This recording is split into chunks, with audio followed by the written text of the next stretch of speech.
இலக்கிய நேயர்களுக்கு வணக்கம். நம்ம இலக்கிய சீரியல்ல இன்னைக்கு என்ன சுவாரஸ்யமா பார்க்க போறோம்னா, இந்த பைரவியோட அங்கீகாரத்தை இழக்க வைக்கணும்னு நினைக்கிறவங்க, மறக்காம இந்த வீடியோக்கு லைக் பண்ணுங்க.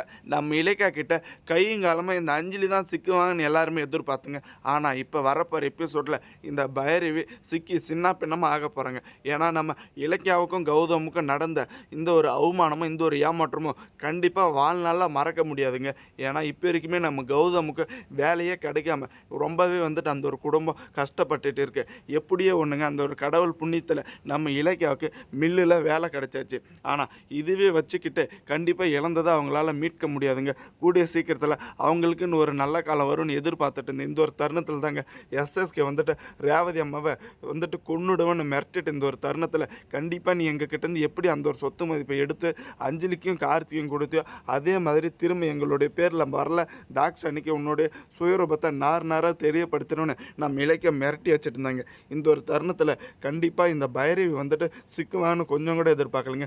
ஏன்னா இந்த அஞ்சலியோட லீலைகளை இந்த எஸ்எஸ்கே கிட்ட சொல்லி இதுக்கு மேலே வந்துட்டு நீங்கள் அஞ்சலிக்கு சாதகமாக எதுவுமே கார்த்திக்கிட்ட சப்போர்ட் பண்ணாதீங்க, அந்த ஒரு கம்பெனியில் நான் ஏறிட்டேன், இதுக்கு மேலே நான் மட்டும்தான் இருப்பன்ற மாதிரி வாக்குவாதம் பண்ணிட்டு இருந்தாங்க. இந்த ஒரு தருணத்தில் இந்த எஸ்எஸ்கேவும் இந்த பைரவியும் வசமாக சிக்கிறது மட்டும் இல்லாமல் இதுக்கு மேலே கண்டிப்பாக நம்ம அஞ்சலி கிட்ட இவங்களுடைய வாழை ஆட்ட முடியாதுன்ற மாதிரி ரொம்பவே ஆணித்தனமாக தெரியப்படுத்திட்டாங்க.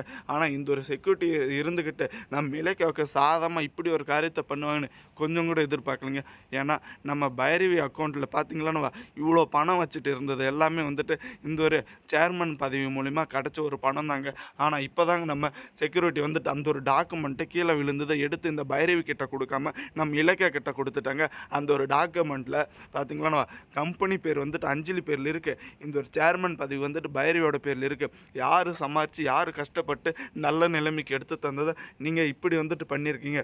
கண்டிப்பாக இதுக்கு வந்துட்டு இன்றைக்கே நான் முடிவு கட்ட போகிறேன்னு நம்ம இலக்கியா முடிவு பண்ணிட்டாங்க.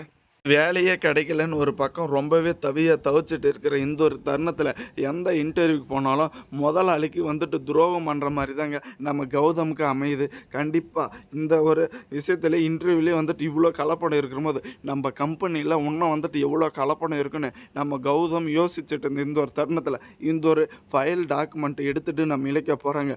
அடுத்தபடியாக கார்த்திகை இந்த ஒரு கம்பெனி விட்டு வெளியேற்றிட்டு நம்ம கௌதம் இலக்கியாவும் போகணும்னு நினைக்கிறவங்க மறக்காம உங்கள் கருத்துக்களை கமெண்ட் செக்ஷனில் கமெண்ட் பண்ணுங்க. ஏன்னா இந்த இலக்கியாவும் கௌதமும் சரியான முடிவு தான் எடுத்திருக்காங்க. அந்த சொத்து மதிப்பும் அந்த ஒரு வீடு வசதியும் வந்துட்டு ஒரு வேலை வந்துட்டு இந்த கார்த்திகை கூட எடுத்துக்கிட்டோம், பிரச்சனை கிடையாது. ஆனால் இந்த ஒரு கம்பெனி வந்துட்டு நான் தான் எடுத்துக்குவேன்னு நம்ம கௌதம் முடிவு பண்ணியாச்சுங்க. கூடிய சீக்கிரத்தில் இதுக்கான முடிவை வந்துட்டு நம்ம இலக்கியா தாங்க தெரியப்படுத்தணும். ஏன்னா நம்ம இலக்கியா இருந்துக்கிட்டு ஆரம்பத்துலேருந்து இப்போ வரைக்கும் ரொம்பவே அந்த ஒரு குடும்பத்துக்காக கஷ்டப்பட்டு எல்லாத்தையுமே வந்துட்டு இழந்திருக்காங்க. இப்படி ஒரு நிலைமையில் எந்த ஒரு முன் அனுபவம் இல்லாமல் இந்த அஞ்சலி இந்த சிந்தாமணியும் அந்த ஒரு சொத்து மதிப்புக்கு கூறு போட்டு சண்டை போட்டு இருக்குது கொஞ்சம் கூட பிடிக்கலைங்க. ஒரு கட்டத்தில் நம்ம கார்த்திக் வந்துட்டு இந்த அஞ்சலியும் இந்த சிந்தாமணியும் அந்த ஒரு வீட்டுக்குள்ளே வச்சுட்டு இருந்ததுக்கு காரணம் நம்ம இலக்கியாவும் கௌதமும் பழி வாங்கிட்டோம் அப்படின்ற ஒரு நோக்கத்தில். ஆனால் இப்போ அதுக்கு எல்லாத்துக்குமே வந்துட்டு விடிவு காலம் வரப்போகுதுங்க.